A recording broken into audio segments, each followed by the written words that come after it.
Good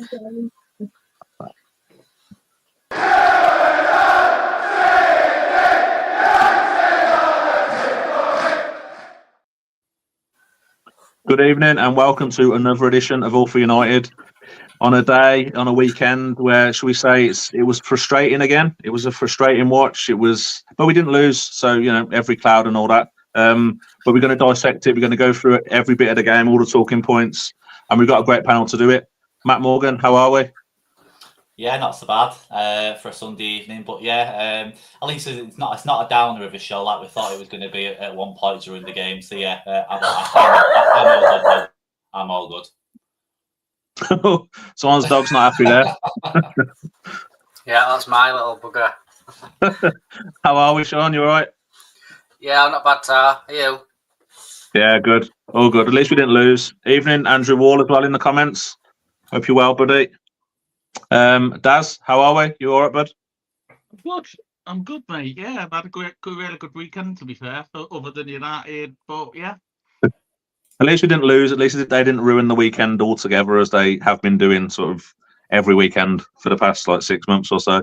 But we're going to do it a little bit differently tonight. Instead of us going through the game and me saying United was slow, we didn't have any attacks, we didn't do this, we didn't do that, because you all know that anyway. You all know what the result was. So instead of that, we're going to do a little bit of a player rating. We're going to kind of go through the team and how the players contributed, basically. And we're going to start with the front line of Rasmus Højlund. And I'm going to come to you first, Matt. How did you think he did? How did you think he performed? What rating out of 10 would you give Højlund for his performance? Probably very, very similar to probably the last few weeks when we've been discussing Højlund and his sort of performances and role in the team. I probably can't go any higher than maybe a 2. And that's probably quite harsh. But I just feel like it's just the same old, unfortunately. Doesn't seem to really get involved in the game much, doesn't seem to offer anything to the team. So yeah, for me, I can't give him much more than a 2, and that's probably being generous. That's fair. Sean, what's your take on Rasmus? I'll probably go in similar rating to Matt, to be honest, 2, 3 at a push. I just don't think he, like Matt's just touched, he doesn't really offer much. He doesn't hold the ball up as well as he should. His first touch is not the best. It's always a heavy touch.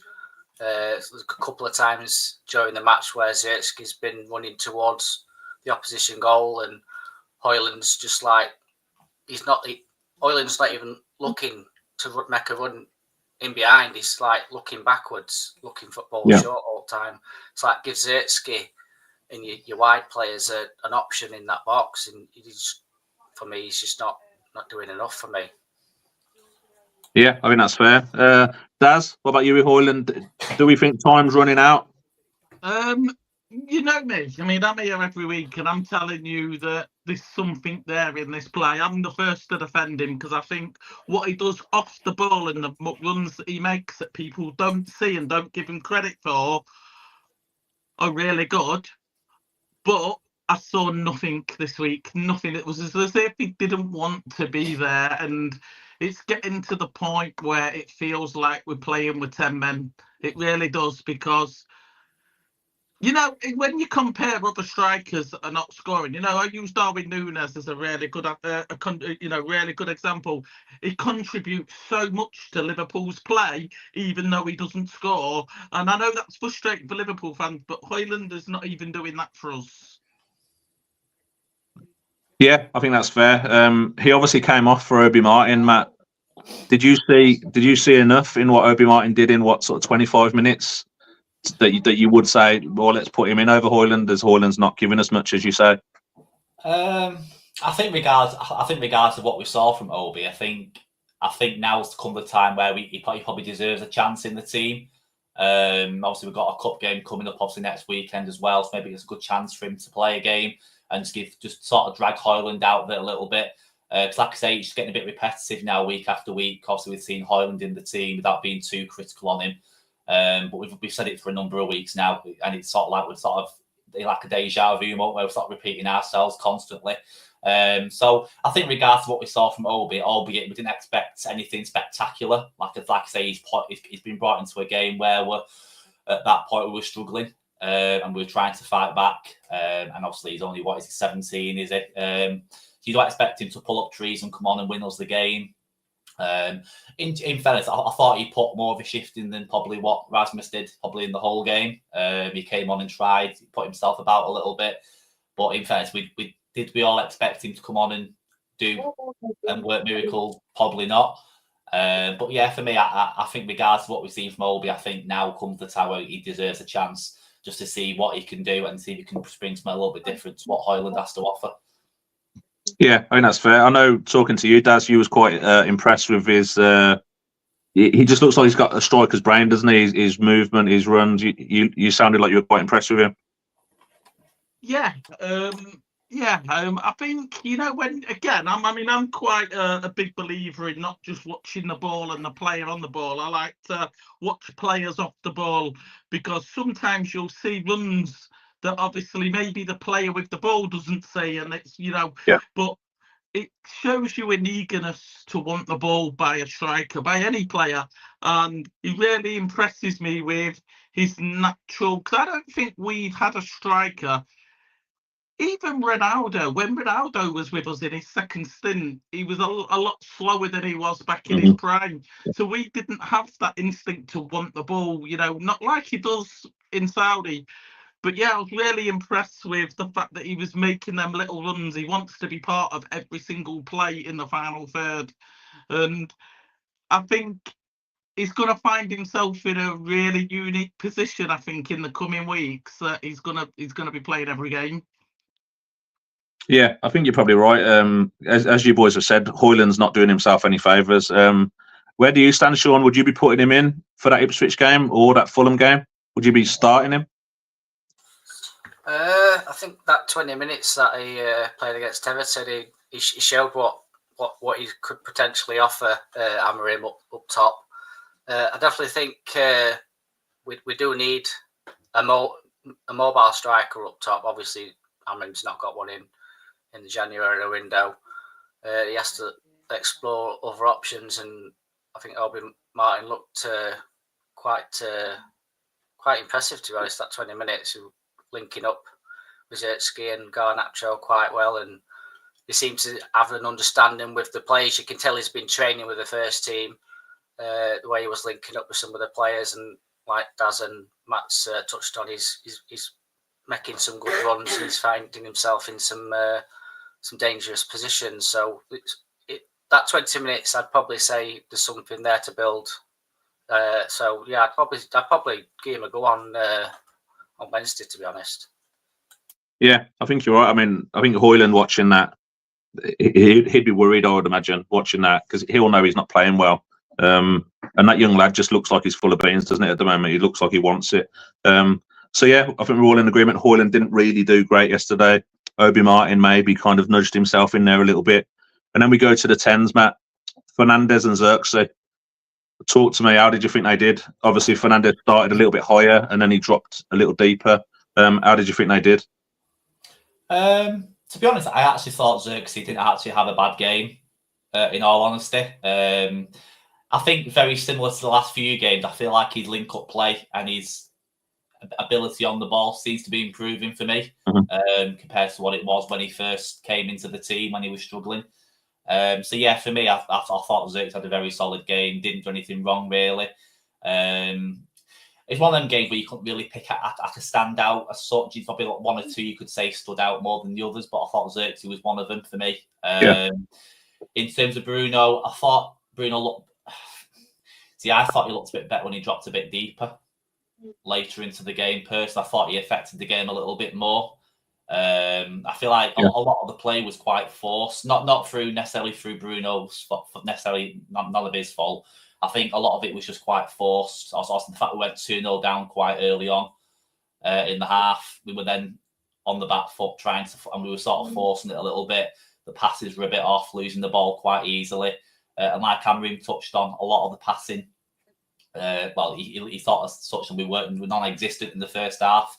and a lot of the passing, just nothing seemed to be coming off from large parts. And I thought that when Bruno was in that role, even his passing was a little bit off, and just things weren't linking up the same.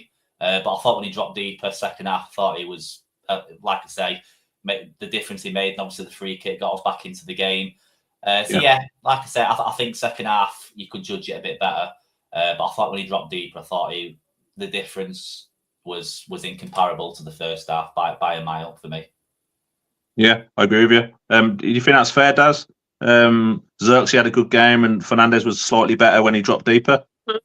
I think 100% on Bruno. He definitely looked better in the second half. I think Bruno's the sort of player that, and I mean this in a complete complimentary way, that he's only as good as the build-up around him. If there's no build-up, you don't get nothing from Bruno. But because you drop him a bit deep. Oh, he's gone again. Hold on. Or is that me or Daz? There we go. He's gone again.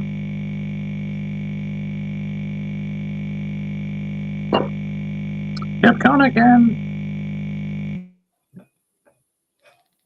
There we go. So I muted him. You've gone again, Daz. You've gone again. All right, we'll go to Sean while Daz sorts himself out. Do you agree with what Matt was saying, Sean, that Bruno maybe did a little bit better when he was a bit deeper?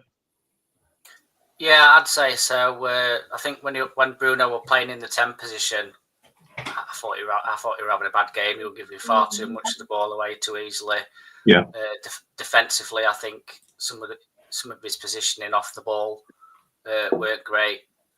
Like Matt's touched on, when he dropped that bit deeper in the second half, he seemed to play a lot more comfortable in that deeper role, like controlling the game in that midfield.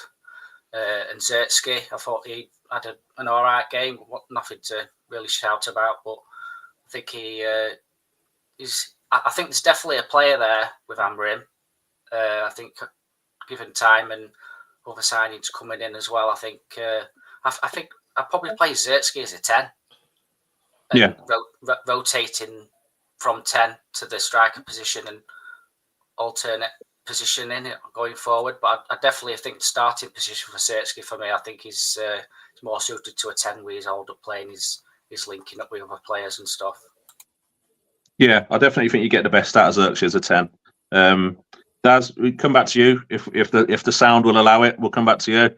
Bruno and Xerxes, give it to us. I think he's only as good as the build-up around him. When he dropped a bit deeper, he was part of that build-up, and that's when you start to see the real quality from Bruno. Xerxes, I have a completely different opinion. I think this whole "I work really hard" narrative is not good enough for me. He creates nothing in the final third, and when he has the ball in the final third, his decision-making is poor. There was a couple of instances, even towards the end of the game. I mean, one in particular where you had Obi Martin on the back post, and yet he decides to put it into Garnacho that was being double marked. It's poor decision making. It's not good enough for me. But ultimately, this is why he's not creating any big chances. This is why he's not getting any assists, and he certainly can't score.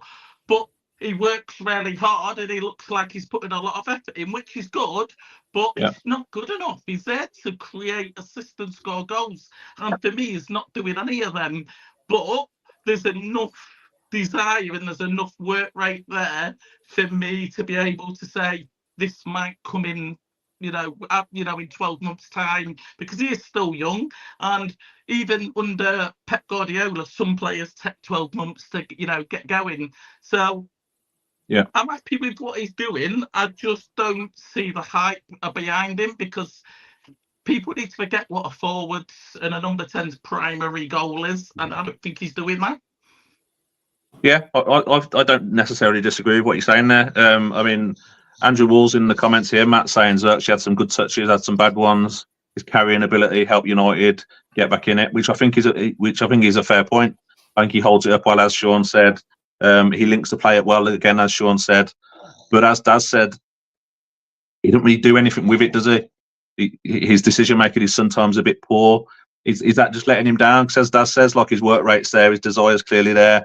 Kind of what you want from Højlund, but is he just missing that last bit of magic? Shall we say? Is he just missing that last bit? Matt, sorry. Sorry, yeah. I think you could argue that a case for a lot of our forward players, like I say, Hoyland in particular. But I suppose with Hoyland, though, we're not even getting what Xerxes showing on the flip side. Like Daz is saying, obviously, the work rate, obviously, I do agree the fact that work rate alone isn't enough. And then, of course, if you compare him to Hoyland, you're not really getting either or from Hoyland in comparison. But like I say, with time, like Sean said, I do agree there is a player there with Xerxes. I think he just needs to be moulded into that player. And like I say, through time it may come, but we do need to see a bit more from him in terms of creativity and even maybe chip in with a few goals, because that is what he's been brought in to do ultimately. And just hopefully through time we will see that. But obviously, hopefully that comes sooner rather than later. Yeah, do you want to add anything to that, Daz, or are you happy with that? No, I'm happy with that. I mean, I know Andrew just put that Bruno was a catalyst in the turnaround, but I agree with. But as our captain, he should have been one of the few players that ensured we didn't get in that position in the first place. It's his job as the on-field leader. I know, I mean, we'll get to this, and I think both goals are the fault of one player in particular, and I'll give my reasons when we move down there, but it's his job to lift that team, especially when you go 1-0 down. And his lack of leadership is the reason why we're getting in these positions in the first place. So I think it's unfair to give him credit when we turn it around without criticising him for being in that position in the first place. Sean, do you think that's fair, or do you think Bruno deserves some credit for, as Andrew Wall says, being the catalyst for the turnaround? I think there's a couple of good points there on Bruno. Where, like I said earlier, when Bruno was in the 10 position, I didn't think he was having a good game at all. He was giving too much of the ball away. But yeah, I'd probably say when you dropped that bit deeper, he was definitely the one pulling the strings in that midfield and was key to us getting back into the game for sure. Yeah, I mean, if that game stops on 70 minutes, Bruno's had a real shocker, hasn't he, Matt? Before that free kick, before Garner comes on and Bruno drops a little deeper, he's had a real shocker, hasn't he? So I think Daz is quite right that you can maybe sort of gloss over the fact he was shit just because he kind of scores a goal, he assists, and so I think Daz is quite right there. But he took his goal really well, didn't he, Matt? He took that into the far corner really well, didn't he? Yeah, it's kind of like what Bruno does best, really. It's not the first time we've seen him come up with like a big goal, especially from free kicks in games where we're struggling. It was just the perfect goal, and it was just, for me, it felt like a bit of a turning point in the game. And I think at that point we just needed something, because you felt within the general play nothing was going to really happen up until that point. So I think, obviously, like Dad said, prior to the free kick going in, Bruno was admittedly he did have a poor game, but obviously after the free kick, obviously he then brought the subs on, switched a few players around, and obviously he then dropped deeper. I thought from then on in, I thought he was, for me, maybe not necessarily man of the match, but I suppose you could put him up there in terms of obviously being the one to maybe influence them getting something out of the game. But yeah, I do agree the fact that up until the 70 odd minutes he was really poor. I will admit that, but from then on in, for me, he was a difference maker, 100%. Yeah, I mean, he did change the game, didn't he? From that point when he dropped a little bit deeper, he obviously dropped deeper, Sean, because Garner. Come on, does he deserve a little bit of credit? Do you think he helped the turnaround, Garnacho, with his little cameo? Yeah, I definitely think he was a big threat on that left side, cutting inside and causing some problems. I think that's happened quite a few times recently with Garnacho. I've noticed ever since he's sorted his problems out, we hammer him. And he's played. He's looked all right, and when he's come off at bench, he's made a difference on that left side. So yeah, I think he had a good game. Yeah, I think he works better coming off the bench. I really do. When players are tired and he's got that energy, I think he just works a lot better. Okay, so we'll go into the middle. We'll go into the middle two now, Daz. But we'll start with Casemiro. I thought it was horrific. I thought it was terrible. I thought the Everton midfield just really ran through him and just dominated him. And I thought it was awful, to be honest, would be my take on that. Give us yours. It's killing me. Casemiro is killing me, because I've said to you for weeks, I genuinely feel that an experienced Casemiro, even with all of the experience that he brings to the table, would help fill some of these gaps that we've got in midfield better than an unexperienced, inconsistent Kobe Mainoo. I genuinely felt that. And I've been saying to you for weeks that I just want to see Casemiro just come into there. And by the chance of a few injuries, he's got the opportunity in the last 2 games and he's done nothing with it. And it's frustrating me because, for me, I think that midfield problem, that gap in midfield, is a bigger problem than the ability not to score goals. For me, I genuinely think it's because even if you can control midfield, you can control the game. You can grind out nil-nils and stuff, or pinch one at the end. And we do have enough goal scorers to pinch the odd goal. But because of the gaps in midfield, we're just getting overrun. And this is disappointing because if you was to take away the name Casemiro, you would look at that and you would not know that he was one of Real Madrid's best players for 5-6 years. You wouldn't see that Champions League experience in him, would you? I mean, you look at Luka Modric. I know he's in that Real Madrid squad, but you look at Luka Modric, he's nowhere near as good as he was 5 years ago, not even close. But he carries himself because of that experience and knowledge and the ability to read a game that he does have. And that's why he looks better than probably he is now. And I was hoping to have a similar effect with Casemiro, use that experience, the ability to read a game, to work. Probably see it with Messi nowadays. Messi never runs, but he's so intelligent. He knows when he needs to run. And he's probably only ever 5-6 yards, but he's become really intelligent like that. Casemiro's not even doing anything like that. It's as if he's lost. Yeah, I think you're right. I think it's a very unforgiving position on the field as well, centre mid, because if you're having a real off game, the defenders are getting it like again and again and again. And I thought the Everton midfield just absolutely destroyed him, Matt. I thought Guéhi was brilliant. I thought Decore just ran off him at will whenever he wanted. I think his lack of legs, I think it has gone so much that sort of footballing brain of his is almost pointless because he's too slow to do anything with it at the moment, if that makes sense. I just feel like we've been here before, not in terms of Casemiro, but in terms of the midfield as a whole. It's just been far too open for quite a while now. Teams playing through us far too easily. Obviously, it's literally taking one pass and then the other teams in the final third, then obviously attacking our back 4, back 5, whatever you want to call it. So for me, I think midfield as a whole is a problem. Probably, like Dad said, more so maybe necessarily than the forward players, the striking options, which again is another problem. But I feel like the midfield's are another major issue where we're struggling massively as a team, which then's having an impact on the defence, like you just pointed out. So yeah, in terms of Casemiro, though, his legs have just gone. Yeah, I just don't think he's got it in him. As sad as it is to say, I just don't think he's got it in him anymore to run that midfield and do what Amarim's asking him to do anymore. Which it is sad to see, and at the same time, it's frustrating as a fan to sit and have to watch that. And it kind of feels like you're watching football in slow motion sometimes when you're watching him. As harsh as that sounds. You just kind of know when he's got the ball that he's got a mistake in him or that he's going to give the ball away, which then costs us. And it's always leading to then a team hitting us on the attack or getting caught out in possession in dangerous positions. So, yeah, for me, it's sad to say, but I think Casemiro's time has run, particularly in the United shirt, I think, or in the Premier League. I just don't think he's got the legs for it anymore, unfortunately, for me. Yeah, I think that's fair. I mean, Sean, would you add anything different to that? Would you agree with what they're saying?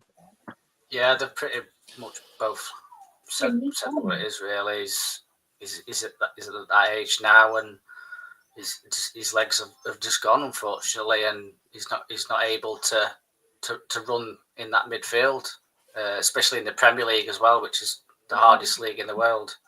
I think, like Matt touched on earlier, midfield is a big problem. Ugarte has been absolutely brilliant, but I definitely think he needs another CDM alongside him. Mainoo, do I see him as a CDM? I'd stick him as a 10. I think with his quick feet and his link-up play, I'd play him as a 10, but I definitely think in the summer Amorim needs to be looking into bringing in a partner to go alongside Ugarte, because Casemiro's just painful to watch. Yeah, I agree. Like I say, I thought he was horrific. I almost winced every time the ball was near him because I knew something bad was going to happen. Do you know what I mean? But we'll stay with you, Sean. Ugarte, how did you think he did yesterday? Obviously, he had a goal. He took his goal quite well. What did you think of his all-round play? I thought he were all right. He's solid. I think every time he plays, you can always see his desire and his passion for the shirt and to try and win the game. But yeah, that the way he took that volley, wow, absolute banger, weren't it? No, it was a great finish. It reminded me of another goal. I'm not sure if it was Matic against Palace a few years ago, away at Palace. It's very similar to that. Daz, do you think Ugarte needs a partner? Obviously, we've said that Bruno it works a little bit better when he's deeper. Could that be the partnership going forward of Bruno and Ugarte sitting a little bit deeper, so Bruno can break? So Ugarte can break it up, and Bruno can kind of spray it around as he does. I'm not convinced from a long-term point of view that Bruno sitting with him's the solution. I think even when they have played together, because they have played together a few times this year in the middle of the park, they've not set the world alight. They've not looked like, oh, this is the problem sorted. I think for me, it's been better than having Collier and Mainu there, 100%, just because Bruno's a better player. But I think Bruno is a number 10, and I think the long-term vision should be he stays at number 10 and maybe has that free role to drop deep when needed, go forward a little bit when needed, go out and go to the market for a natural central midfielder. That would be my ideal solution. I think I'd be open. I'm not sure when Mason Mount's back, but I'd be open to Mason Mount playing the number 10 till the end of the season, and Bruno, covering till the end of the season, because at least Mason Mount is a natural 10 and he won't look odd in that position. I think this is another issue we've got. Other than Bruno, we don't have a natural 10. I mean, we've got Garner that's a winger, not a number 10. We've got Ahmed that's a winger, not a number 10. Xerxes is actually a striker. If you look at his progression into football, it just so happens that he is a better 10 than he is a striker. But it's still a learning role for him. So the last thing I want to do is have no natural number 10 when we're struggling to score goals as it is, because I think that's just going to reduce even more. And not scoring will get us relegated. I mean, you hit the nail on the head. We're not staying up. The bottom three are keeping us up. That's it. We're not staying up. We're not doing enough to stay in the Premier League, without a shadow of a doubt, because we're not scoring enough goals. We're not getting enough clean sheets. We're not playing good enough football. We're just really lucky that the 3-4 below us are even shitter than us. They're keeping us up. That is the reality of it. You hit the nail on the head, didn't you? So that's what I do. There is a possibility that if we keep Bruno at a 10, or we have a natural number 10 in there, like Mason Mount, that we could pinch just enough goals to maybe win the Europa League, which seems a bit far-fetched, but cups luck of the draw, aren't they? You only need one goal to go through, or a good penalty shootout. I just think that we need to be able to score that one goal to be able to win these cups. And so there's no ideal solution. I mean, I wouldn't mind trying. And I've actually been sat thinking about this for a few days, and I don't think I've told you. I wouldn't mind trying, only because of how good that he adapted to playing centre-back, that when Luke Shaw's back, putting him next to Ugarte, because I think he's got the work rate when he's fit. He can pass, he can tackle, he can do all of the characteristics you expect from that role. Not at a Declan Rice level, but he's not there to be a Declan Rice level. He's just there to be a competent player next to Ugarte, which then allows you to get the best out of Ugarte. Because at the minute, playing with a Casemiro is like an handicap for him. Yeah, I agree. It's like playing with one leg, and it's tricky. But you mentioned Luke Shaw, obviously our left back. So we'll go over to our left wing back, Matt. I thought he was incredible yesterday. I thought he showed well, incredible, maybe a little bit far fetched. I thought he was very good. I thought he showed glimpses of what Amorim wants from a wing back. Tell us what you thought about him. Yeah, well, I think I actually put a poster at half time, actually, I think, on the page saying that he's literally, in that first half, you're probably the only player you could actually sort of give any credit to for his performance. And yeah, I said it to Sean during the game, and we both said the same thing. You can see that he's an Amorim signing. You can see that he's been brought in to suit and play the way Amorim wants, and you can see that in his play. Obviously, it's just pity the players around him aren't quite on that same wavelength, unfortunately. But I think longer term, you can definitely see what he's going to bring to the team moving forward as a wing back. I thought he was solid tracking back. I thought he was good going forward, the link-up play on that side of the pitch. I just thought his play as a whole and his tenacity and he's just his energy levels was just incomparable to the rest of the team throughout pretty much the majority of the game. So yeah, for me, I actually had Dorgu up there as probably man of the match for me. I actually thought he was probably one of the best players on the pitch by a country mile. Barring obviously Bruno's impact, I'd say as a whole, I think, well, he played well consistently throughout the whole game. I'd say Dorgu. So for me, he'd be my man of the match 100%, just from his performance levels. Yeah, I'd agree. I think Bruno got it, didn't he? From the commentators, but I'd give it to Dorgu. As Andrew Wolf says, he had a solid performance going forward. He was making things happen. Does that signing, Sean, give you a little bit of confidence? Obviously, he's Amorim's only signing so far, but he's clearly filled an area there that he wants, hasn't he? Like a specific type of player to do the system. Does that fill you with a little bit of confidence in the summer that he's going to get the players to fit this system and to move us forward? Yeah, definitely. He's definitely shown since he's played. I think that was his third game yesterday, I think, in total now. And in every single game, you can see glimpses of what he's about going forward defensively, his energy, his passion, like all the things you want to see from a young lad at Manchester United. He showed it yesterday, and but yeah, I definitely think if Amorim is backed in the summer, obviously with players leaving on free transfers, and obviously Rashford, Sancho probably may not be coming back. There's room there to make the improvements to the team, and obviously if Amorim can get more of the sort of caliber of players in certain key positions in other areas as well as Dorgu, I definitely think we'll be on the right track then, hopefully. Yeah, I agree. I thought he was very good. Daz, obviously tell us about Dorgu, but go over to Dalot as well. Does Dorgu, as I say, he clearly fits. He's clearly a wing back, isn't he? He's a big, athletic young lad. He can get up and down. He does his defensive side. He knows where he's running. He's got an eye for a cross. Does he kind of show us that Dalot isn't a right wing back? Because Dalot's obviously struggling a little bit doing that wing back role. He's a little bit sloppy defensively. Doesn't really do great going forward. Do we kind of see what we don't have with Dalot? Do we see, and do we see why they want that Quenda from Sporting Lisbon to have two wing backs? Do you know what I mean? Do we kind of see? Do we see from Dorgu what we need to see from Dalot? Yeah, I mean, I've got nothing against Dorgu. I think he's come in and he's done exactly what he was meant to do. He's had no transition time whatsoever. He's come in and he's hit the ground running, which is 100% what Manchester United needed.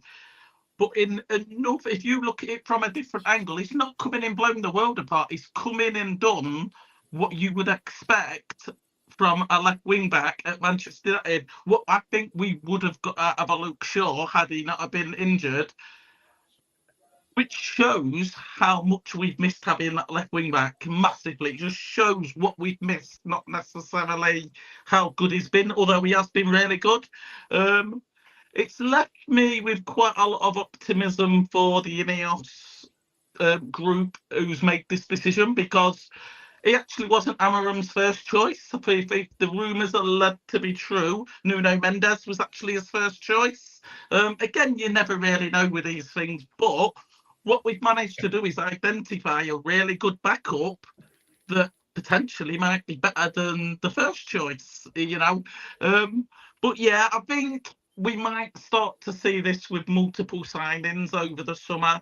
Not necessarily how good players are, but these players just showing us what we've missed in positions that we've not had. I mean, Delo frustrates me because last year he was our best player. He was the probably only decent player at United last year, and we've seen nothing. And I've defended him all year, saying that you can't criticise a player that's playing out of position because that's not his fault.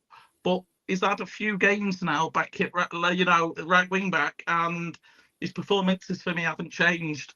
I think Dogu will put everybody under pressure, especially Luke Shaw, because I said when he got signed, I very much expect Luke Shaw to come back into this team and just take that position back because he is our left wing back. But Dogu's putting in performances that I don't see Luke Shaw coming back into this team unless they want to put Dogu out on the right and then play Luke Shaw on the left, because Dogu's making himself number one person on that team sheet at the minute. Yeah, I agree. But I think you're spot on with saying it's kind of what we missed. Like a prime Luke Shaw is kind of doing what Dogu is trying to do, isn't he? He's up and down and he's crossing and he's dangerous. Matt, a lot of people say the system, it's a bit of a cop-out. You're only asking players, professional football players, to sort of do a little bit different.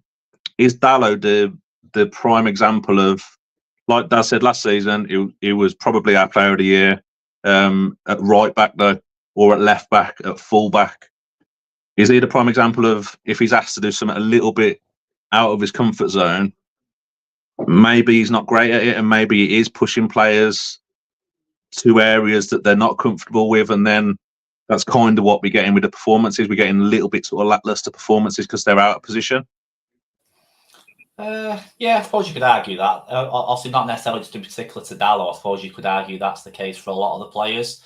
Obviously, since Amrin's come in, obviously he's done quite a lot of experimenting, trying plays in different positions, try to get something that's going to work, essentially, to try and get us through to the end of the season. I think if you look at it, we're always going to see a situation where players are going to be playing out of position, play positions that they're not comfortable in.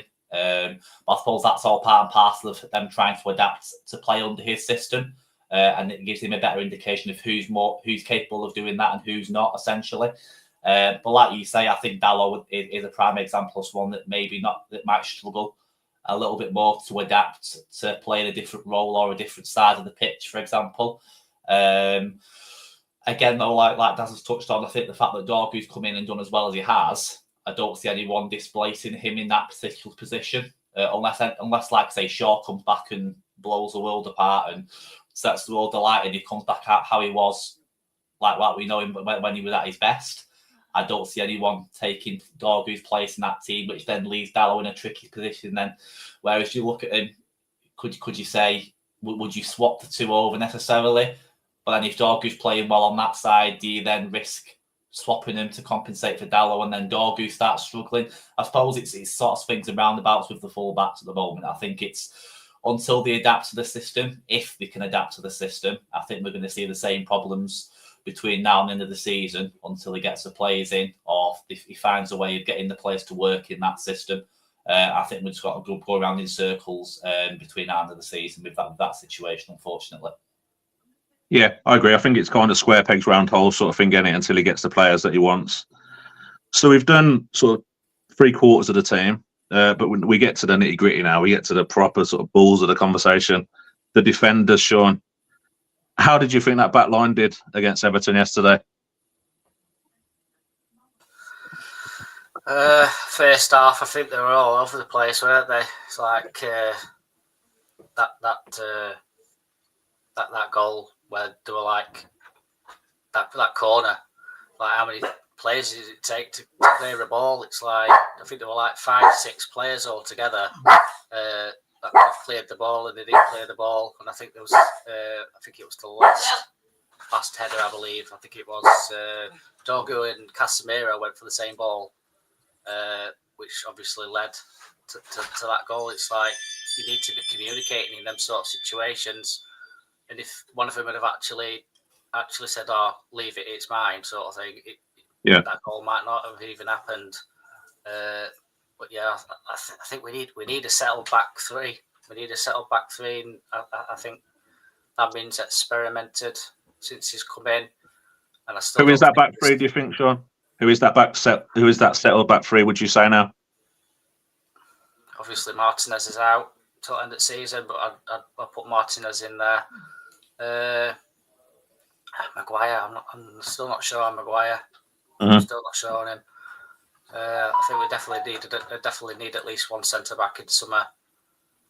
Delete, I think Delete's done all right. I don't think he had the best of the first half against Everton. But overall, I think Delete under Amorim, he's showed that he's got it in him to play a back three in that system. But yeah, I definitely think we need at least another centre back in the summer. Yeah, I think you're right. Even your dog weren't happy with that back line yesterday, Sean. I feel what you're saying. That first goal, mate. What on earth's going on? It's that old joke, isn't it? How many men does it take to change a light bulb? How many people did it take to clear that bloody ball yesterday? What happened with that first goal? It's hard to blame any single player for that, because I think everybody involved should have done something better. But it's not like Maguire to be so poor in the air. The ball sort of went up, his head went up, and it was like completely oblivious to any player coming, and I'm like, Maguire's normally the one player that if the ball goes in the air, you go, thank God we've got Maguire in the team, because he's the one player that you can normally rely on to clear that ball if it's in the air. He's the one thing that I'll have him over every single defender in the world, the fact that he's an aerial threat defensively. But it was just ball watching. The ball went up and his eyes went to the ball and he completely forgot that Everton have players. But I think everybody has to take a bit of the blame to this, because like I say, nobody, maybe the ball shouldn't have been in that position in the first place. But yeah, it's just ball watching. It's Sunday League stuff. It's that's what's so annoying about it. It is schoolboy stuff. Here, I know per year people talk about, and I will defend Ruben Amorim here, and I don't do this very often, but these are professional footballers. Harry Maguire might not be an £80 million defender, but he is still a £30-40 million defender. He would still get in 12 Premier League teams easily. He would get into Everton's back line. This is stuff that you should not be expecting from defenders of this calibre, because I think people forget the level of a Premier League footballer is amazing. The level is so good. These players should not be doing stuff like that, Sunday League stuff.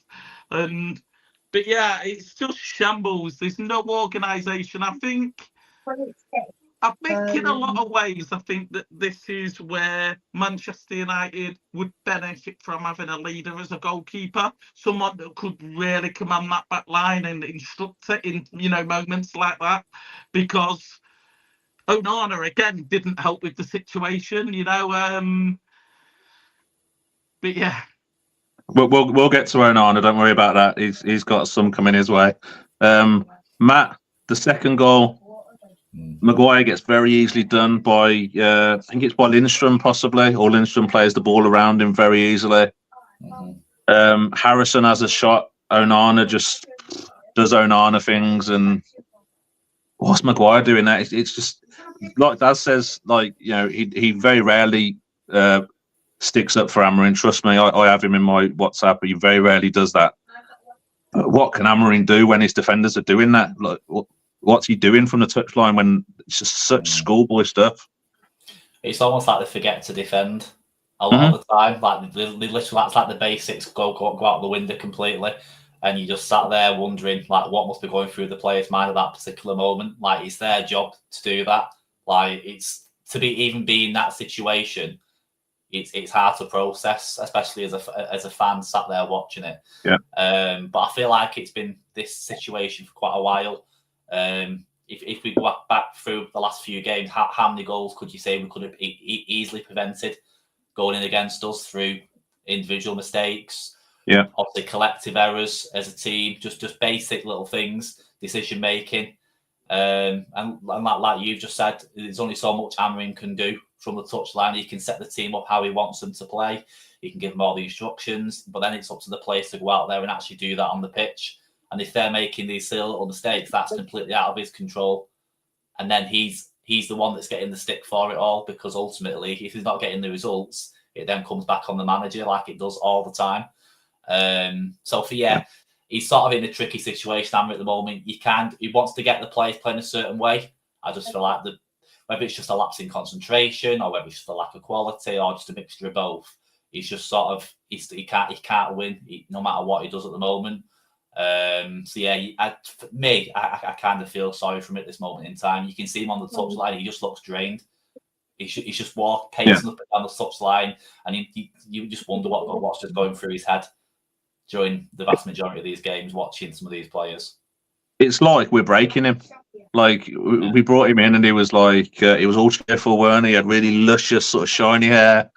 And now he's been with like United for like a few months. He's like on his knees, his hair's all dishevelled, hasn't had a shave in weeks. He just looks homeless. It's like we've broken him. He's only been with us like a few months. But then we get to the real clown of the show here, Onana, Sean. He gets right on my fretting. He really does.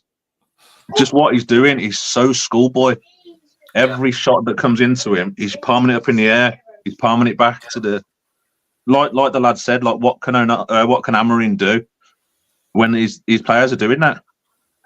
There's nothing he can do. It's like he's limited to how many players he's got available to him, and he's literally just trying to get to the end of the season best way he can with majority of that squad.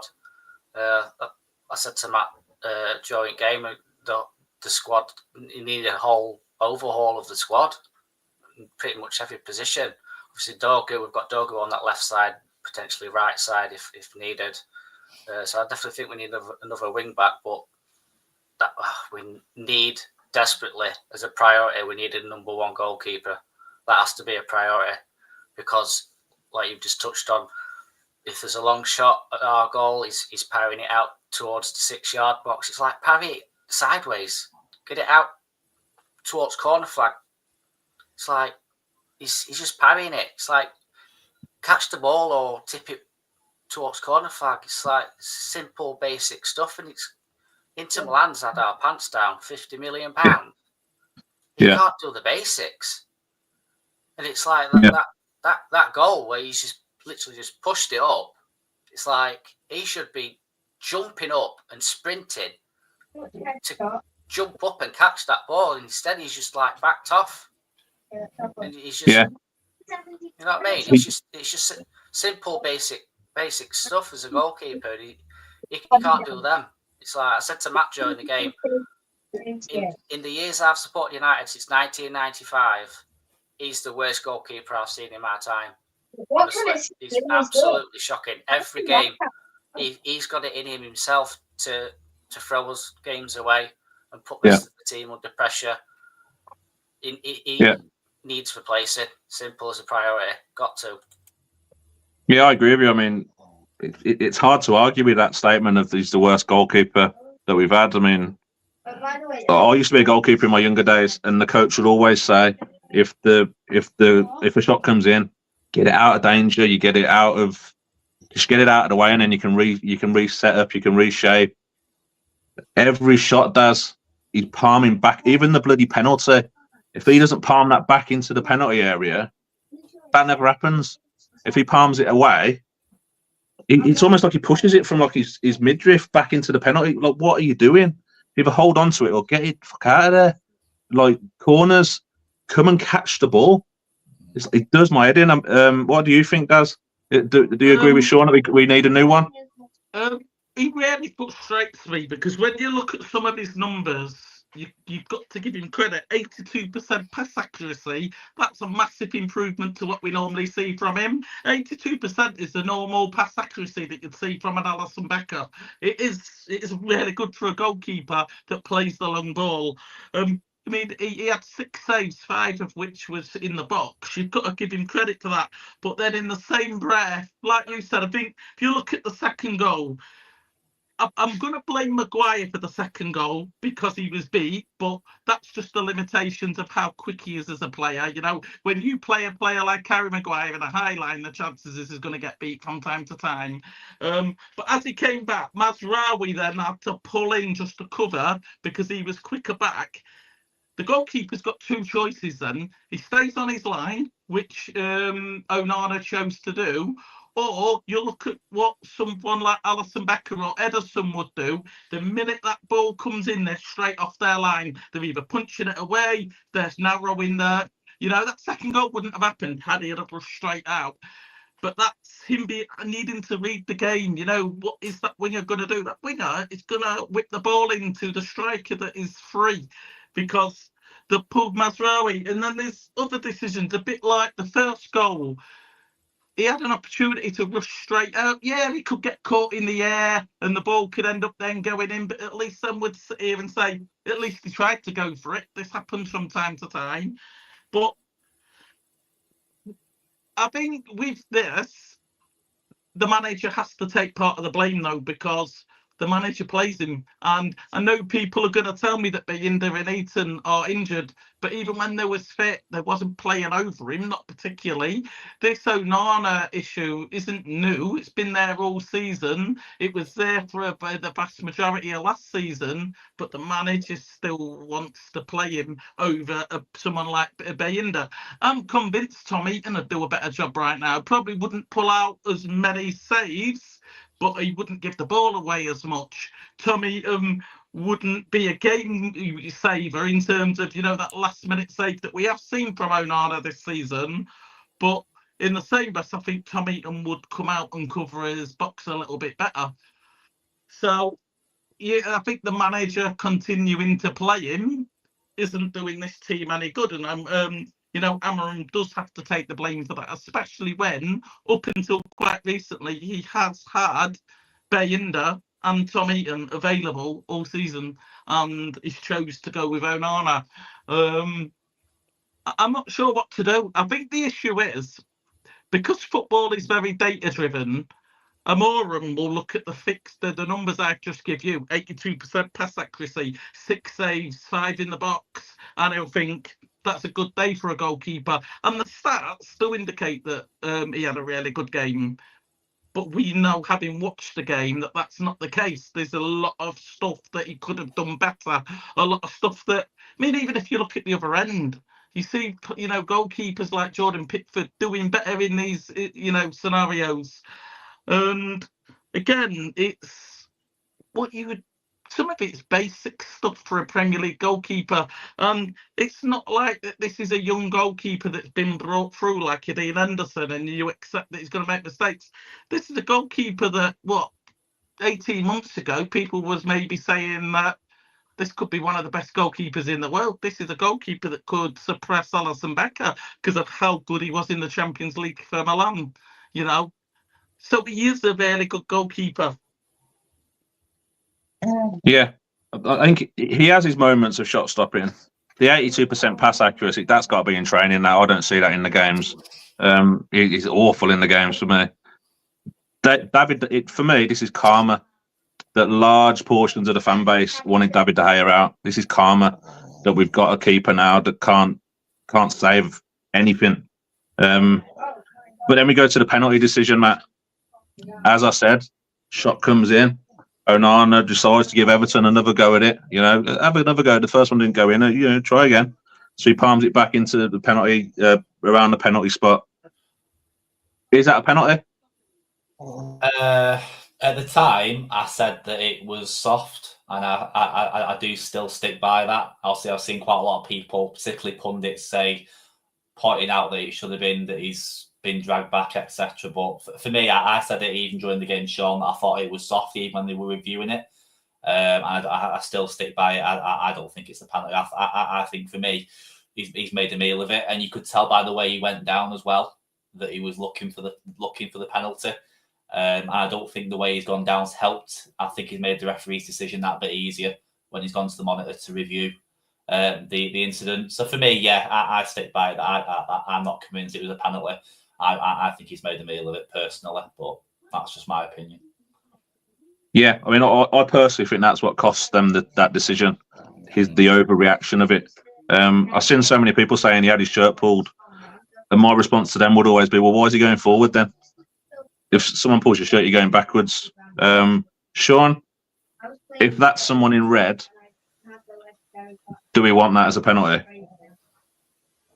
I think when it first happened in real time, it looked a penalty. To me, it first looked like Maguire had brought him down, and then after seeing the replay and seeing it in slow motion as well, I had another look at it today. Actually, you could see Ashley Young had a little bit of a shirt pulled by De Ligt, and it wasn't until Maguire went close to the player that Ashley Young then went forward. Like you say, if you get tugged back, you should go back, shouldn't you? But the way he went forward when Maguire went quite close to him, you could clearly tell it was simulation. So I wouldn't have wanted that as a penalty, to be honest. Yeah, that's fair. I mean, first view of it, I thought it was a pen in real time. Daz, do you think VAR made the right decision in turning that over? I was very surprised that they overturned that, to be honest, at Goodison Park. So 100%, and let me get jump head from it. 100%, it was a penalty. I think there was contact on the foot. There was a shirt pull. I don't think either was enough to infringe the player, but the reality is there was a shirt pull and there was contact to his foot. Had he have gone down normally, 100%, you can't argue that that's a penalty. 100%, because there was a shirt pull and there was a touch to the foot. And again, I don't think either was any to infringe him. I don't think it would have made a difference, but the reality is both of them things was there. So 100% it was a penalty. But when the referee goes to the box and he sees the overreaction and the deliberate dive, the referee looks at that and he says, did Luke Shaw dive? Did Ashley Young dive? The answer to that question is yeah, he dived. You could see he dived. Was there contact there? I think he made it impossible for the referee to give the penalty. And I think in the referee's head, and I described this a little bit different, the referee had two decisions: either follow the rules of the game, which meant it was 100% penalty, or you look at, you sort of take care of the integrity of football. Because if he would have given that as a penalty, integrity of football would have been gone, because you'd have then start seeing every player that gets his shirt pulled, every player that gets the foot touched, just jumping in an unnormal way. But then from that point, it's impossible to not give penalties, because you gave Young his penalty, and it just creates another problem. I think in that moment, I think the referee made the wrong decision for all the right reasons. And as a football fan, I'm really glad that he made that decision. And I won't lie, I do feel for Everton fans. Had it been the other way around, I'd have been crying blue murder. 100%. I'd have been. I get it. But they've got to look at it from the other point of view. That was it enough of the shirt pull and a foot to infringe the player? No, not really. Did he dive? 100%.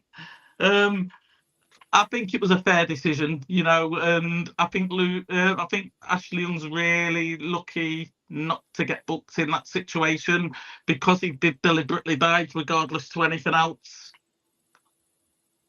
Yeah, I agree. I agree with everything you just said. From what I've seen online since, the ref apparently gave the penalty for a trip from De Ligt on Young, so that's why he kind of reversed the decision, having looked at it on VAR. No, it sort of wasn't enough. And as you say, Young's overreaction. For me, that just kills that moment for Everton. Young doing that just makes the decision for the ref very, very easy. So we've done the players. Who's everyone's man of the match, by the way? Daz, who was your man of the match yesterday? I think Ugarte was our best player from start to finish. I think he was consistently good in both the first half and the second half. I think it's unfair to give it to Bruno just because arguably he got he helped get the point in that game because of how poor he was in the first half. Yeah, so I'd probably say Ugarte for me just because of the consistency of playing an 8 out of 10 throughout the game. Yeah, that's fair. Matt, are you going Dorgu, was it? Yeah, Dorgu for me, definitely. I can see why Bruno did get it in the end, obviously because of the difference he made, obviously, in the end result. But yeah, for me, Dorgu by a mile for me. Sean? Yeah, man of the match for me, start to finish. It'd have to be Dorgu. Defensively, going forward, I think he was on it from minute one up until the final whistle. So yeah, it'd be Dorgu for me. Yeah, I'd agree. I'd give it to Dorgu as well. So we've done the players. Now we go to the manager. This is probably where you boys are going to disagree with what Daz is going to say. So Matt, we'll start with you. So the team, I think it's fair to say, it showed very little intensity. The desire weren't there. Everton were fighting for every ball. They were closing us down in twos. They just looked really up for it, didn't they? They looked like they had the appetite for that game. Is that not Amorim's job to make sure the players have that desire, have that intensity? Does the little bit of the blame need to fall on Amorim there for how lackluster it is? Yes and no, I'd probably say. I suppose if you look at any team, I suppose performance levels and the energy levels and things, I suppose you've got to stick a bit to the manager. I suppose you can't sort of revert all the blame away from him. But like we've pointed out through obviously dissecting the game player by player, I think a lot of it comes down to just individual errors, just daft little things the players doing on the pitch ultimately. We all knew this season when Amorim came in, it wasn't going to be an easy ride. And I don't think anyone expected it to be plain sailing, which it hasn't been. It's been far from plain sailing. So yeah, I suppose you can see it from both ways. Personally, for me, I think some of the criticism towards Amorim's not really justified. I feel like he's trying his own ways to try to get his message across to the players. He can only sort of work with what he's got at the moment, which again restricts him a little bit to an extent. But when you've got players, like I say, on the pitch, going out there making mistakes and just reckless decisions like they are doing, you're on the back foot straight away. And at the end of the day, he's there and he's wanting to get the results out of these games, and he knows the results are important, not necessarily for the season, but for him as a manager, because we all know it's a results-based. It's results-based business. Do I think that means he'll be gone before the end of the season? Absolutely not. I think Ineos, their plan is to go with Amorim long term, regardless of what happens this season. I think we can only really judge him. I've said this before many times. We can only really judge him maybe in a season or two's time when he's actually had a good couple of solid transfer windows to implement, and obviously providing he gets the backing, which we're all hoping he does get from Ineos. We then judge it in a season or two's time when he's got the players in that he wants, and hopefully we can then start seeing what his system's all about. Because like I say, we've seen it at Sporting. If he can reproduce that with players there that you could argue, and maybe not necessarily the quality that you've got at United, well, there's no reason why he can't replicate that at the club. But again, he's going to need time to do that. It's not going to be a flick of a light switch and then everything's going to work straight away. It's just never going to happen. So for me, I can understand the criticism to an extent, but I think a lot of it's got to be put on the players, and it's been that case for the last few years under even previous managers. It's been the same old, and it's always the same players as well, and it's always the same mistakes. So for me, I think we need to judge Amorim in a season or two's time, not right now. For me. Yeah, I don't disagree. I think you're fairly fair there. Going to you, Sean. I'm playing devil's advocate here a little bit. So people say, like, like Matt has just said, that Amrin needs time. He needs time to implement what he wants to do. Moyes has been there for a shorter period of time at Everton. Everton were in the relegation zone, I think, when Moyes took over. He's got them, as I say, he's got the intensity, he's got the desire, he's got them fighting. They've earned more points since Moyes took over Everton than Amrin has since he's been at United. Why is Moyes doing it and Amrin isn't? Are we being too kind on Amrin because he talks well, or is it purely the quality of the players? I think it boils down to the squad he's inherited. I think they brought Amrin in at a really difficult time. Come up to Christmas, games every 3 days or so. He's literally the Ineos and Sir Jim Ratcliffe have obviously already knew beforehand that the way he likes to play, the system he likes to play, with the quality of the squad, they should have already known that that squad of players wasn't in a position to play that way. So I think it was always a difficult job for Amrin coming into that. There's a lot of people calling for Amrin to be sacked and all this, which I think is absolutely ridiculous.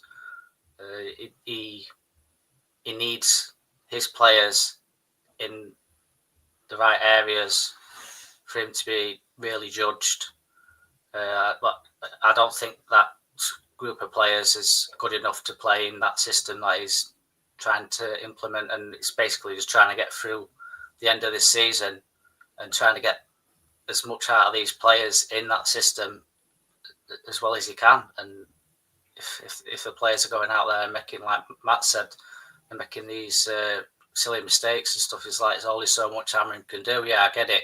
In football, a lot of the criticism, if results are not there, is going to be on the manager. I get that, but I think the main reason is he's got a bunch of players there at the minute that I just don't think are good enough to play the way he's asking them to play. Yeah, again, I don't necessarily disagree with you. Daz, I'm going to come to you. I'm going to play devil's advocate again. So Amrin has said we need to survive until the summer. Is that almost him justifying? Is that almost him telling us that we can accept being shit until the summer because we've got to survive until the summer? Or is it just not good enough? And do you want to kind of add to what Matt and Sean have said about their points? I think that this whole narrative that we've got to be shit until the summer, I expected us to finish in the top 4. I'm really not expecting that. I think top 10 is where this team should be and where I very much expect them to be fighting, around that 9-10 position, especially when you look at the teams that are occupying that space in the table. I genuinely think our players are as good as their players, genuinely. I think it's a complete cop-off because of poor mismanagement but on his part. I think he comes in and he tells the whole world that this is the worst Man United team ever and that these players are shit and that they're crap, and then you expect them to play for you. Not have it best of both worlds. Either the shit and you're going to come out and say the shit will replace them in the summer. At least I respect him for that. I've got loads of respect if that's his honest opinion. But you can't expect these players to play for you after you've just called them shit and the worst Man United team, regardless to whether it's true. It probably is Man United's worst Premier League team. And there's 5, maybe 6 players in the starting lineup that I think would easily be upgraded without spending a vast amount of money. I completely agree with that. But the difference between maybe Amorim and Moyes is Moyes hasn't gone into Everton and said, this is a shit team that might get relegated. We might be in Championship next year. He's come in, he's been quite positive. These are good players that just need to be motivated and inspired. And Ruben Amorim hasn't done that. In the same, I am going to try and be a little bit impartial and defend him a little bit. It's not his fault that Casemiro can't pass the ball 5 yards. Casemiro, like I said earlier in the video, is probably our most decorated and experienced player in that team. Passing the ball 5 yards should not be an issue for him. Running for 90 minutes, we can argue that. His legs are gone. We get that. He's gold. But Ericsson is a massive upgrade on Casemiro right now, and Ericsson, if anything, you could argue his legs and heart's probably gone more because of what he's been through medically in his career. But he can still pass the ball 5 yards, so we can rely on Ericsson to make that 5-yard pass. Casemiro can't do that. And that isn't on the manager. Maybe Casemiro is feeling a lack of motivation by the manager because of comments he's made. I don't know. I think if you spin this on his head, Man United have not got a goal scorer, and that was a problem under Eric Ten Hag. If you bring in one of 3 strikers that I think could arguably for different reasons be gettable, one's Gyökeres, one's Osimhen, and the other's Jonathan David. If you bring the goals that they've scored this year into the Man United team, you turn 5 draws into wins and 5 losses into draws. Man United are fighting for top 4. That's the difference of one player would do to this team, one 25-goal-a-season player. And I know it doesn't work like that, but maybe 1 or 2 players do turn this team around, and maybe Patrick Dorgu came in and he's turned Man United around a little bit. Man United look a little bit more intense. He looks the better of the wing backs. So maybe if he brings in 2 or 3 more players of that intensity, that work rate, that quality, maybe we are challenging for top 4 in just 1 season. I don't know, but I just feel as if I can't move past the fact that you've mentioned itself, David Moyes can take a team that is lesser than Manchester United in a shorter space of time and overtake us. Eddie Howe, yes, he had a bit of a backing in his first summer, but it wasn't a massive amount of players that he got in his first year. Saudi didn't really back him in his first year, but he took a relegation zone Newcastle and made them top 4 in 1 season. You've got, what Nuno's done with Nottingham Forest. If you didn't know better, you'd have said Nottingham Forest was in a relegation battle this year. But for a good chunk of the season, they was competing for the title. Probably a bit far-fetched, but they are going to compete for a top 4 spot. They've done that in a short pace of time, but they've all got lesser teams than what Manchester United have got, and I genuinely believe that. I think the difference is they're getting the most out of that team, whereas Ruben Amorim isn't. I think I'm not going to class Patrick Dorgu in this because he's a new player, but other than Ahmed, there isn't a single player that he's improved. Delo, our best player last year, arguably one of our worst this year.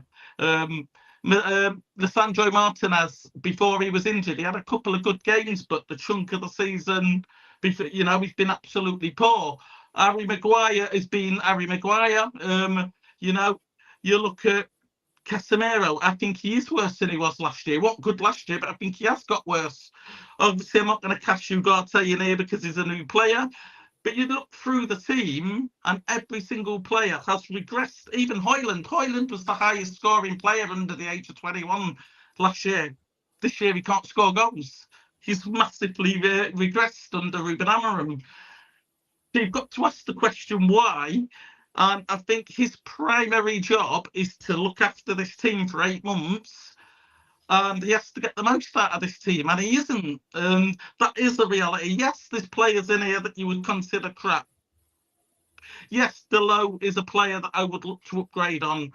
I don't see Harry Maguire starting in this team over Lisandro Martinez or De Ligt, But this team is not a team that's 16th in the league. It's not, and I will argue anyone different on that. This is a top 10 team. Why are we not getting that out of him? And that has got to be on the manager. But that reflects on the comments that he's, talks about publicly.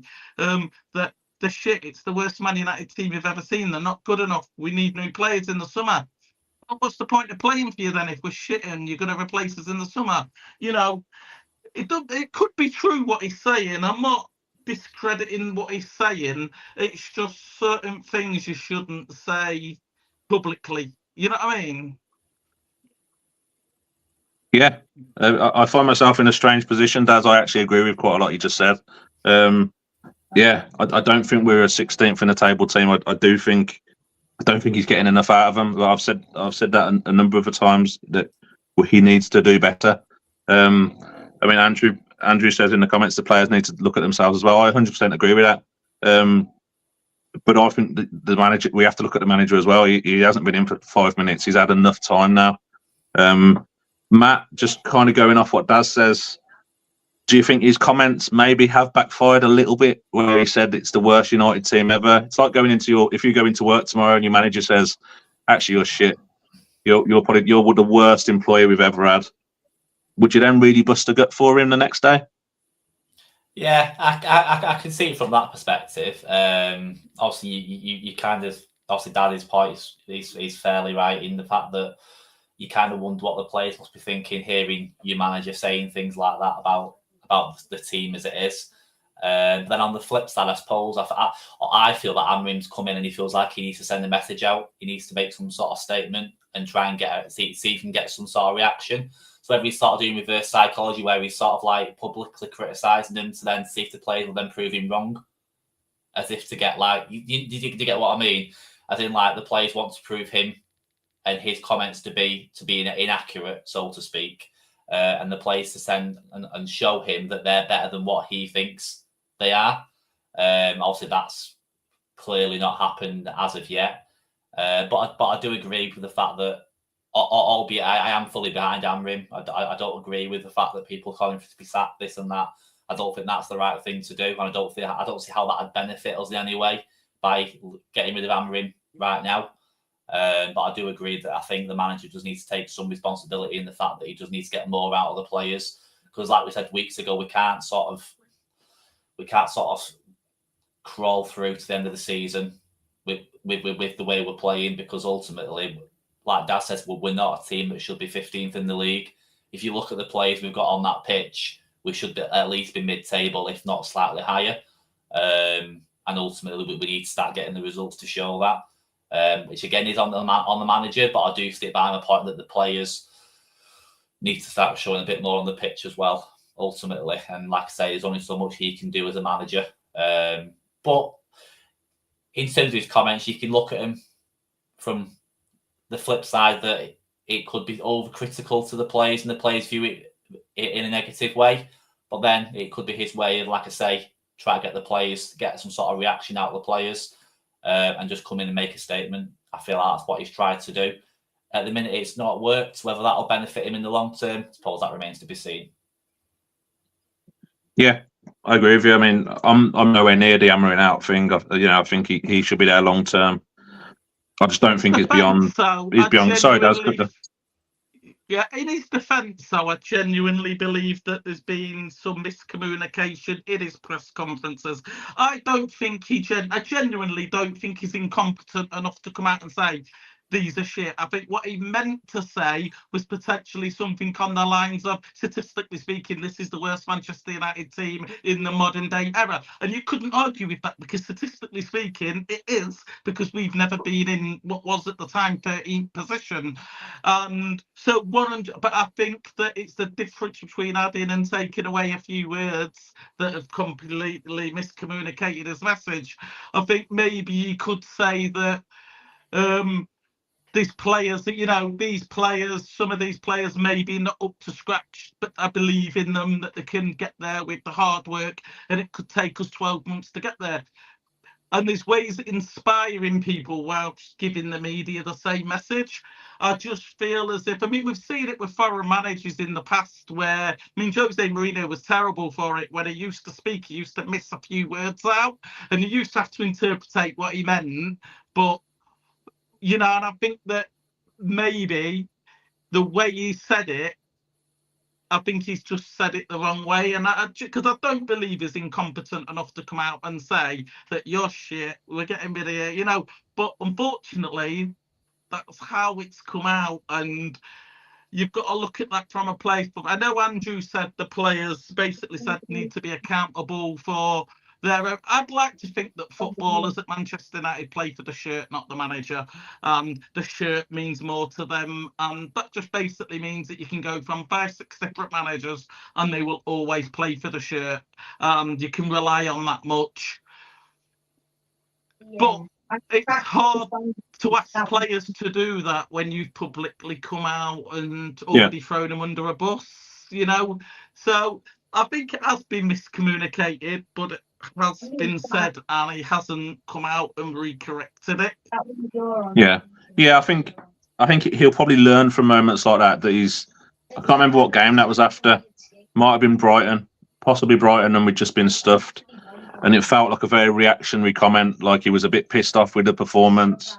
I think he was still getting constantly asked about Rashford at that point as well. So I think he'll learn about the British media very quickly, that if he throws them just a little bit of a crumb, that's all of a sudden going to explode into like this huge story of, well, Amarin said this. So I think he'll learn from that. But yeah, I think we'll leave Everton there. We'll leave Amarin there. We'll get a couple of quick predictions, and then we'll move on to our Europa League path to the final. Sean, we'll come to you. Give us your prediction for the big 6-pointer against Ipswich on Wednesday and the FA Cup game next Sunday. What are your predictions? Well, on paper, we should be winning on Wednesday.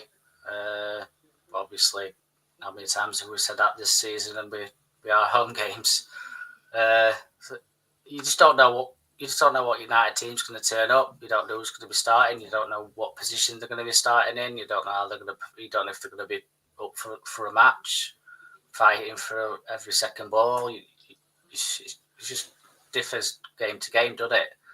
I try to be as positive as I can, as Matt knows, because I speak to him a lot.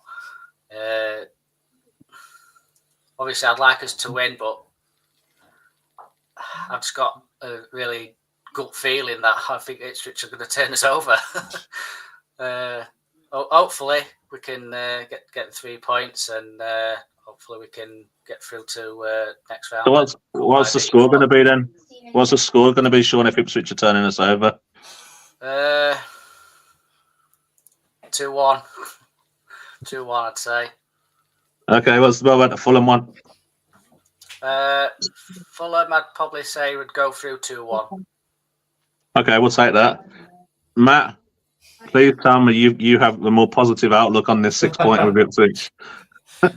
See, you know me well. Like I say, every prediction I always try and be optimistic. I think at the moment in time, you can't be anything but optimistic. That's the only thing that's keeping us going at the moment, to be quite honest. I think it's definitely a must-win game, like every single league game is at the moment. But particularly this one, I never thought I'd be saying that. We need to beat Ipswich. But yeah, for me, I'm going to be optimistic and go. I'm going to go 3-1. People are going to go where the goal's going to come from, but I'm just going to be optimistic. We're at home, and it's a game we really, really need to win. Because if we don't win on Wednesday, where are the goals going to come from? This is the question. I'd like to think Bruno on the back of his free kick, maybe chip in here and there. I can't really see Hoyland and Xerxes chipping in with anything. Maybe a Garnacho goal, but then it depends if he starts the game. I feel like he might actually start Garnacho on Wednesday. It seems as though he's sort of picking and choosing what games he starts him in. So maybe he might get one from Garnacho. I'm literally just trying to pick and just be as optimistic as possible, and just hope we can just find a way of scoring a few goals. We just need something to celebrate at the moment. Go on, and we beat Ipswich 3-1. We're out of the relegation battle. How are we doing against Fulham? So I actually fancy us more in the cups. We seem as though we're better suited as a team. It's been like that even last season. We seem as though we're more of a cup team, which we've said numerous times. I think on the day we will do it. I'll probably go 2-1 like Sean. I think we'll edge past Fulham and get through to the next round. It's a competition we're defending. So you think that'll be enough motivation for the players alone? So yeah, I think we'll scrape through 2-1. Okay, so we're not sure about the Ipswich game, Daz. Yeah, I think we're up in the air about the Ipswich game, but we're beating Fulham. I actually think we're going to draw against Ipswich, and I think Fulham are going to beat us. So you end it on a positive note, Daz. Give me 2 predictions. I think we're going to draw. I've got a draw against Ipswich. I think I'd like to think that the manager is going to start. I'd like him, but even though we spoke about Casemiro, and I think Onana's going to start just because Bayindir and Heaton are not available. And Casemiro obviously doesn't work at the minute, but I'd like him to start exactly the same lineup, but put Obi Martin up top instead of Hoyland. Let him have 90 minutes, or at least the first 60 minutes. And unfortunately, I think he's going to make the dire mistake of dropping Bruno from the start deeper, and he's going to put Garnacho in that position, and I think he's going to start Hoyland again, which just tells me that he's learned nothing about the bigger issue at Manchester United, because Garnacho does not start well when he starts. I'd like to think that he would start the same lineup, just switch the goal scorers, because I think Xerxes' work rate was good. I think you've got the option later on in the game of bringing Garnacho on if you're finding yourself you're trailing by 1 goal. So I've got 1-1 for the first game, and I really don't know. I'm not sure who's coming back for the second game. Is it at Old Trafford? Yeah, I'm not feeling optimistic at all then. I can't see us winning either. I genuinely can't. I really want to find the optimism in that, but the lack of forward options, because there's no Kobe Mainoo, no Collier, which means that midfield, really, you have only got Casemiro or Bruno. We have only realistically got one striker that we know can play, and that's Hoyland, and he's not scoring. Obviously, it's too early days to see what Obi's all about, really. So I can't see us winning either. I'd probably go a draw against Ipswich and lose the second game. Okay. Well, I didn't think you'd agree with me there. So it's stumped me, that has, Matt. It's stumped me. All right, so we're going to stay with you, Daz, because I know you think we're going to win the Europa League. So tell me your opinion of the Europa League draw and how we're going to get to the final. I'm looking at that draw, and genuinely, I'm not seeing, other than Spurs in the final, because Spurs have proven that they can beat us this year, I genuinely don't see a team good enough to beat Man United. And I know that might sound naive because we're 16th in the league, but we have looked good in the Europa League, and I think the reason we've looked good is because 99% of the teams we're playing in the Europa League, I don't think would make it in the Premier League. I think these teams like your Midgetlands and your Sociedads would finish in the bottom 5 of our Premier League. I genuinely think that, and I think maybe, and I'd like to think Ruben Amorim is looking at this thinking that it's impossible to get top 4. I think it's going to be top 5 Champions League this year, because I think we're going to be allocated the 5th space for the Premier League. It's going to be impossible to get there unless we win every single game, but then we've still got to rely on other teams dropping points, which so many teams, but 10 teams between us and top 5 that it's impossible to, rely on that. I think the Europa League financially solves every problem, because it doesn't matter how you get in the Champions League. You're in the Champions League, you've got, especially with the new format, you've got, 8 games? That's 8 games, 4 at home, 4 away. That's guaranteed money, and I think it's what the Glazers and Ineos can project, which would give us a bigger PSR spending in the summer. I think it would. Even if we win the Europa, I don't think it's a successful season. There's no way I'm going to sit here and finish 15th, 16th in the league and say we've had a successful season. No way. No. The rest of that's just stupid. But it's salvageable. The goal, ultimately, the goal is to win the league, and if you can't win the league, it's to qualify for European football. Man United obviously should always be the Champions League. If we do that via the Europa League, we're going to be a laughing stock, especially if we finish 16th in the league. But the reality is we are there, and it does give us a bigger spending pull. And I think Ruben Amorim will know that European football next year will give him that spending pull in the summer. It could be the difference between signing Ollie Watkins, for example, and Gyökeres. You know what I mean? It could be the difference to Champions League, because I don't think we get Gyökeres without Champions League football. I don't think we get Victor Osimhen if we're not got Champions League football. I don't think we get, a number of these players without Champions League football.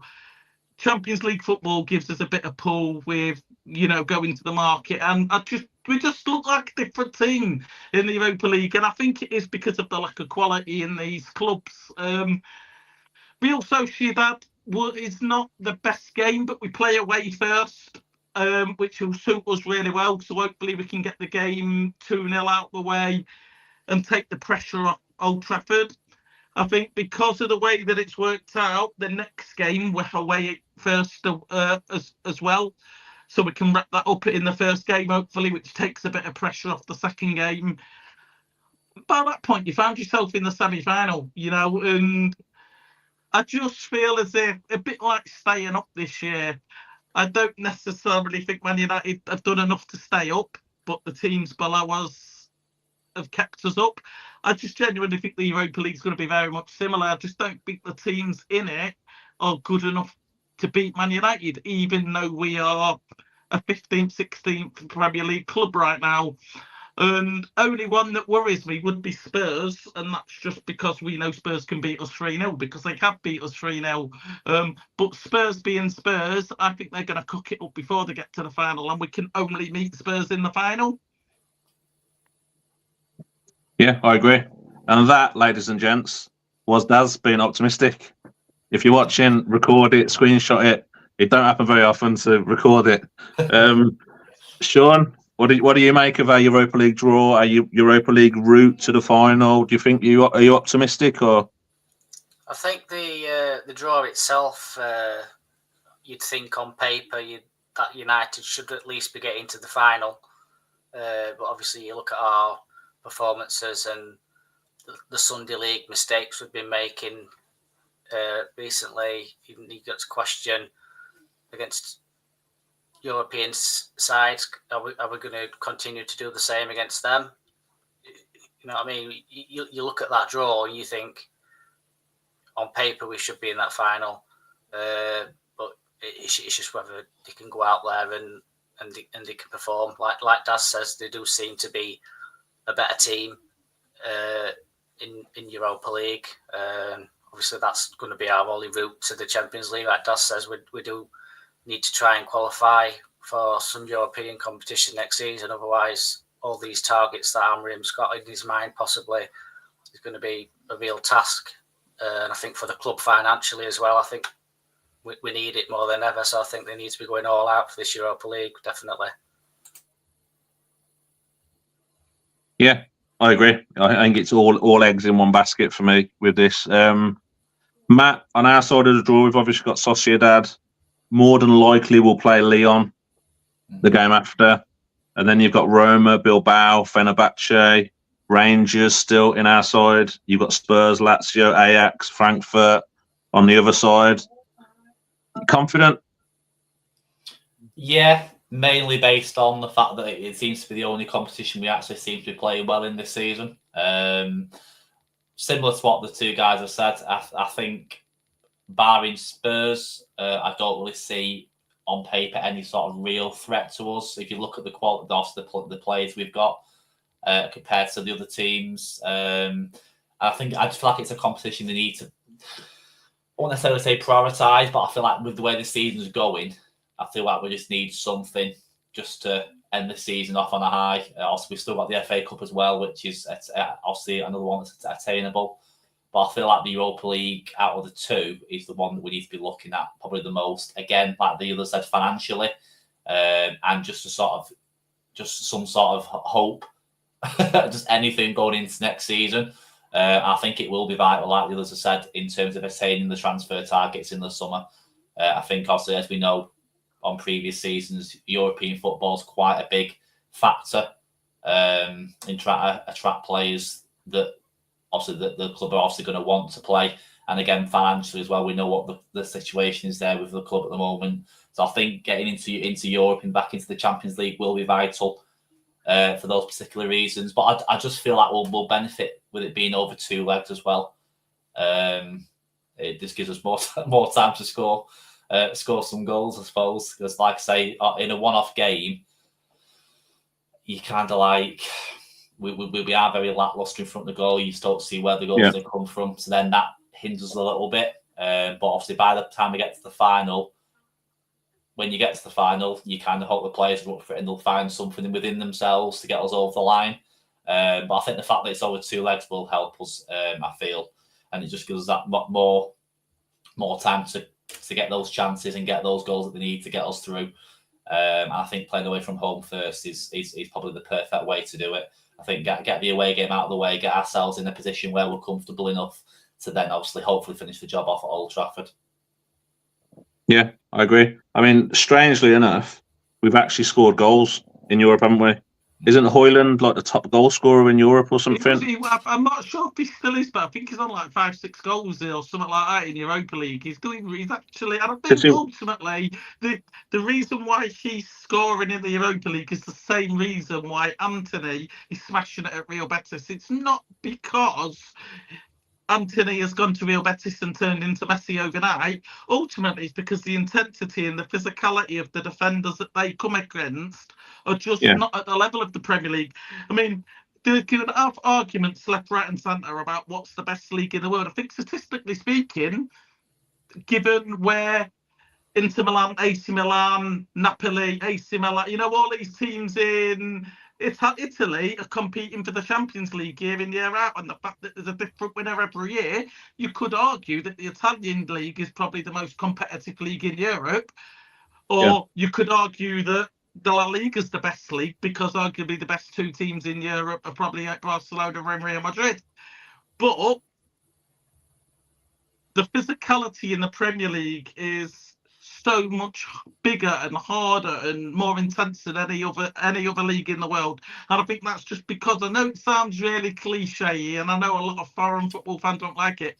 Our defenders are just hard, and they go hard and they go hard. And I think they look at the goals that Anthony's scoring, for example, he's coming in on the inside and he's swooping the ball in. Exactly what he was trying to do at Man United, but just couldn't do because he didn't have as much time. And whereas at the minute he's getting a bit more time. He's not got defenders breathing down his neck. And he's finding that confidence, and fair dues to him. Got nothing but respect for him.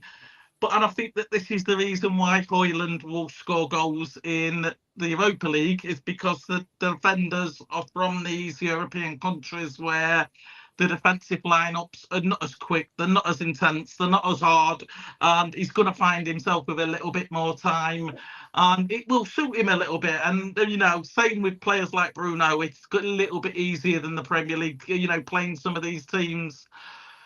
And obviously the new Champions League format has really, really favoured us because, like last year, the Europa League was so good in terms of Liverpool was in there, Atalanta, who obviously won it, was in there. You had Bayer Leverkusen, that you could argue was the team of the year last year across Europe's top 5 leagues. We've not got no standout team in the Europa League where you'd say and I'll add us into that.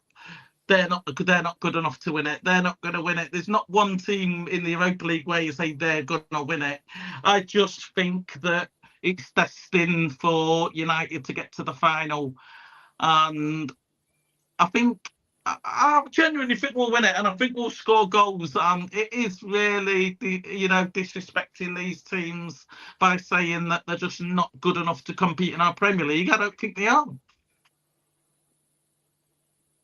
Again, gents, that's Daz being optimistic. Clip it. Andrew, if you're watching, clip it, mate. But yeah, I think we'll leave it on that positive note. Where can we find you, Matt? So you can follow me on X. I still feel weird calling X. The handle is just below. But like I say, every show, make sure you're following All for United, more importantly. Lovely. Yeah, follow all our socials. Instagram, X, Twitter, TikTok. I'm not sure if there's a Facebook yet, but follow all those ones. Sean, where can we find you, buddy? Yeah, mainly on X. Just same as handle below. Lovely. I need to get some of my Twitter out. It's full of tweets from like 10 years ago. It looks very dated. Daz, where can we find you, pal? I'm over on TikTok. I've actually been quiet for a while. I've been having a new kitchen rebuilt, loads of work in the house. I'm at college on an evening, so yeah, I've been struggling to get everything in. But now the house is done, I'll be back to consistently posting again. Lovely. Yeah, Daz had an apprentice fall through his roof the other day, which was a nice high point of the week. So yeah, we'll end that. United get a nice point against Everton, probably undeserved. Got Ipswich, we've got Fulham in the week coming up. I think there may be a show in the week, possibly. I think Stu might be doing a show in the week. But I'll be back here next Sunday. Daz will be back with me next Sunday. Not sure who the other guests are, but have a quality week. And remember, we're all united. We always support the badge. Whoever the player is, whoever the manager is, we always support the badge. Never let that die. Have a lovely week and take care of each other. I just need to try and end this now. Take care of each other. Have a lovely week, guys. Later.